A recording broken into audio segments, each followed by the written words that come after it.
Hey everyone, as we continue to see federal agents and National Guard in D.C., we're wondering politically, is this a winner for President Trump and the White House? They seem to think that it is, and there may be some data that backs that up. Right now, overwhelming majorities of Americans see crime as a serious issue and see being tough on crime as the right stance. It's a little more nuanced when you ask people about the federal response.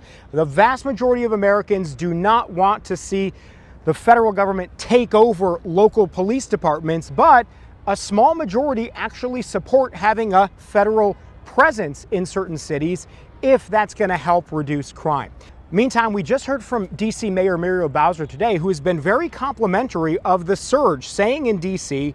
it is working to bring down violent crime. She talked about an 87% drop in carjackings. She said that she's going to continue to have Washington, D.C. officials work with the federal government any way they can to try to continue to reduce crime. And she also said she supports President Trump's plan to ask Congress for $2 billion to improve not just crime and homelessness, but infrastructure in Washington, D.C. That means parks, that means street signs, that means revitalizing the city physically. The district over the last 10 years, I have had a significant effort on improving infrastructure, especially alleys, local streets, trees, lights throughout the district. And you can see the change over these last 10 years of roads that were in poor condition to roads that are now in good or excellent condition.